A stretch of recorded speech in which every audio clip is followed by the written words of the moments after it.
Hello friends, today's topic of discussion is concept of public service.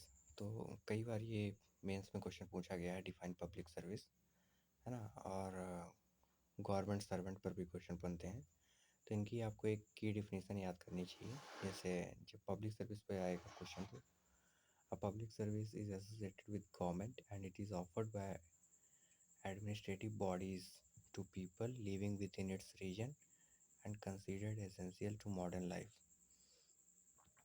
After that, uh,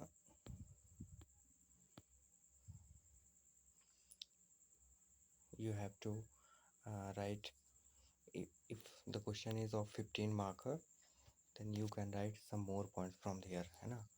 तो the term is linked with a social agreement that numerous services should be offered to all irrespective of income. It is stated that the provision of public services, for example health care, education, sanitation and criminal justice, is a major duty of government. People care about public services, depend upon them being delivered well, है ना। Public services are those provided by the state, है ना, to the public for their own welfare, है ना, and for the welfare of state as whole। ठीक है, तो ये इस तरीके से आप एक सॉलिड डिफिनीशन लिख सकते हैं। और उसके बाद आप ये की पॉइंट्स लिख सकते हैं। ये तो थोड़ा ज़्यादा है, जैसे ये एक एग्जांपल की तरह है, जैसे for example health care, education, sanitation, है ना, is a major duty of state. Government की तरह की जगह आप एक स्टेट भी लिख सकते हैं। People care about public services and depend upon them, specially the marginalized and those who are incapable of, है ना, डूइंग फॉर देमसेल्व्स, इस तरीके से। तो ये कुछ नहीं है, नॉर्मल, है ना। हमारे डेली लाइफ में कई ये सारे टर्म्स आते रहते हैं, लेकिन जब लिखने की बात आती है तो अपन लोग उसके बारे में लिख नहीं पाते हैं। तो अगर इस पर फोकस करेंगे कि how to make our words, है ना, इन आवर कॉपी, तो ये ज़्यादा बेनिफिशियल होगा। Now philosophical basis of governance. The concept of governance is not new, है ना। जब से सिविलाइजेशन शुरू हुई है तब से ये था, है ना। फॉर्म ऑफ गवर्नमेंट चेंज होती रही। पहले मोनार्की थी, है ना, उसके पहले मोनार्की के पहले ट्राइबल था, ट्राइबल ट्राइबल ट्राइबल गवर्नमेंट्स के बाद मोनार्की आई, है ना। ऐसे ऐसे इवोल्यूशन होता गया। उसके बाद अभी हम लोग डेमोक्रेसी देख रहे हैं, है ना, और पैरेलल कम्युनिज्म देख रहे हैं, है ना, कम्युनिज्म कम्युनलिज्म मैंने कह दिया, और सोशलिज्म भी देख रहे हैं, है ना। These are some parallel values.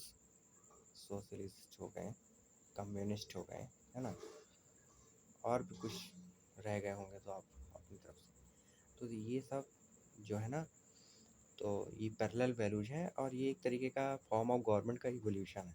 तो गवर्नेंस सब में थी, चाहे आपकी जो गवर्नमेंट रही हो, है ना।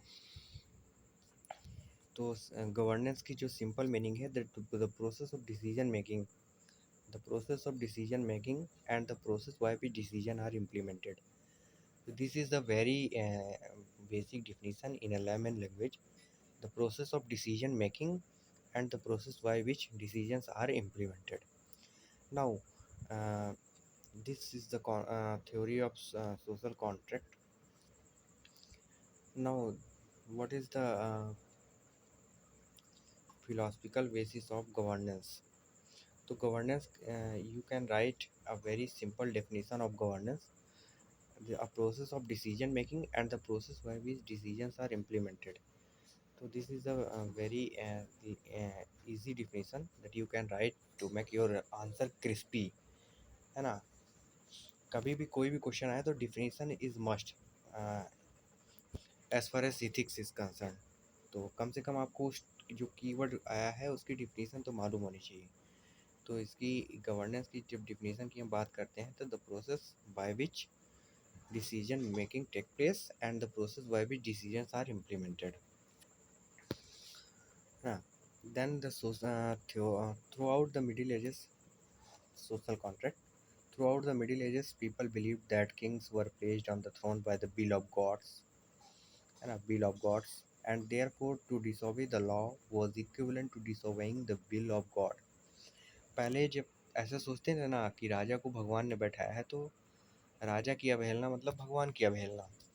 Over a period of time, things got changed. Now people became more modern and more secular, more questioning, है ना. और रिनाइंसा, इनलाइटनमेंट, इस सब एरा के बाद जो डिवाइन राइट था किंग का, उसको क्वेश्चन किया गया. तो उनकी लेजिटिमेसी को भी चैलेंज किया गया, है ना. जो फाउंडेशनल लॉस थे, जो डिवाइन किंगशिप को प्रमोट करते थे, उनको क्वेश्चन किया गया. तो उसमें एक theory I, theory of social contract, है ना. जो ये रूजो की थ्योरी थी, आपने पढ़ा होगा. मुझे लगता है 9th या 10th में है ये, हिस्ट्री में, फ्रेंच रेवोल्यूशन के टाइम में. तो to provide a philosophical basis to the government and governance, the notion of social contract evolve, है ना. The social contract states that society forms a basic contract with a government or an established power, and both operate in conjunction with the established compact of governance, है ना. तो इस तरीके की social contract की जो थ्योरी थी वो इवॉल्व हुई. In the state of nature, everyone has virtually unlimited rights. Hence, I have just as much right to be apples you picked as you do. This way, the whole things got changed. Now there is a very important question that comes to your everyone's minds about morality, है ना. कई बार ये linkage पूछा जाता है, ethics also termed moral philosophy or science, है ना. इस पर हम लोग डिटर्मिनेंट्स की बात करेंगे. What are the determinants of ethics. तो देखिए, नैतिकता के डिटर्मिनेंट क्या है. एक तो होगा इंटरनल फैक्टर्स, है ना, और एक होगा एक्सटर्नल फैक्टर्स. अब इंटरनल फैक्टर्स में क्या आता है, आप इंडिविजुअल, आप स्वयं हैं, है ना, कि हमारी जो है तो कॉग्निटिव कैपेसिटी, कॉग्निटिव कैपेसिटी, है ना, कॉग्निटिव कैपेसिटी, ये इंटरनल फैक्टर का पार्ट हो गई, ठीक है. और एक्सटर्नल कॉग्निटिव कैपेसिटी हो गया, हमारा नॉलेज हो गया, एटीट्यूड हो गया, इंटेंशन हो गया. These are some internal factor that determine your ethics, है ना, in your action. And what are some external factors. External factors में आप फैमिली देख लीजिए, है ना. You can write from your own, है ना. सोसाइटी हो गया, आपका स्कूलिंग हो गई, है ना, आपका फ्रेंड सर्किल हो गया, है ना. और ये सिचुएशनल फैक्टर्स भी हो गए, जैसे पॉवर्टी हो गया, है ना. तो पॉवर्टी कोई इंटरनल फैक्टर तो है नहीं, ये एक्सटर्नली है ना. किसी के पास खाने को ही नहीं है, इंटरनल फैक्टर थोड़ी है, एक्सटर्नल फैक्टर हो गया. सरकमस्टांस हो गया ना. इस तरीके से ये. Now information sharing and transparency.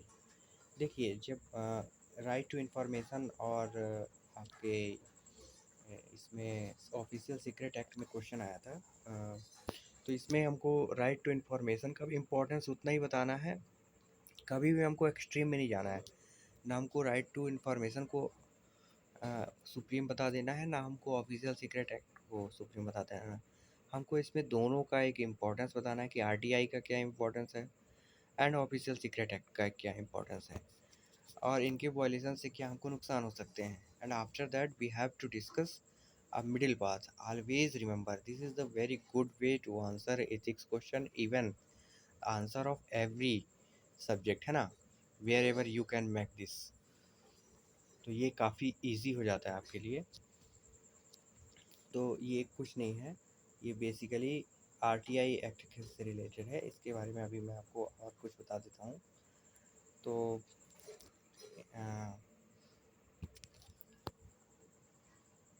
है ना, RTI act that was passed 2005 to bring transparency, accountability in public office, okay, है ना, to make citizens even more aware of the functioning of government, है ना, और to make the very participatory governance, है ना। अगर हर एक स्टेक होल्डर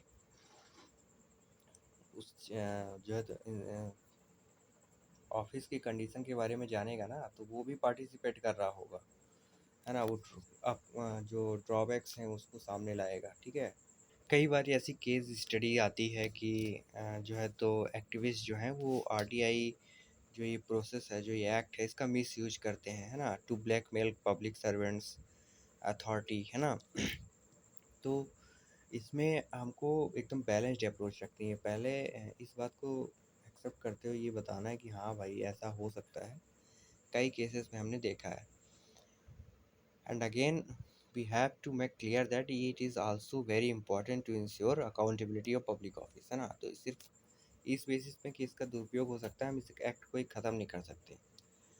तो ये पूरा पैरा इसी से रिलेटेड है। तो हम इसको और क्या कर सकते हैं इसको इम्प्रूव करने के लिए।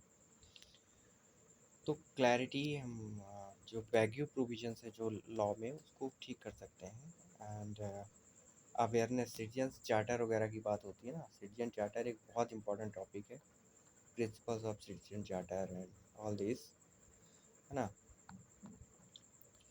And after that there is a responsibility of the appropriate government to create awareness and rights, improving convenience in filing requests and common infrastructure and capacity, okay. Now improving efficiencies at information commission and institutionalizing third party audit, okay. Even social audit, third party audit, this is more effective as has been seen in local level of government, है ना। मेरे भी पंचायत में कई जो ग्राम सभा के जो मेंबर्स थे, उन्होंने पंचायत और पंचायत सचिव के खिलाफ कई कार्रवाई की हैं। तो काहे से संभव हुआ है? आरटीआई से संभव हुआ है। You can make such examples to make your answer more prudent. Now code of ethics and code of conduct. तो कोड ऑफ एथिक्स क्या है? These are the set of values, है ना, that your organisation have.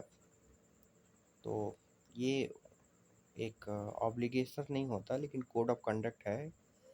These are the set of code that an organization has met for the functioning of the various stakeholders. तो code of conduct ये एक obligation हो जाता है ना, इसको फॉर्मल करना चाहिए। When it comes to civil services there is no code of ethics although there is a code of conduct, है ना। तो कोड ऑफ कंडक्ट है हमारे यहाँ central services code of conduct rules 1964 as we have mentioned here.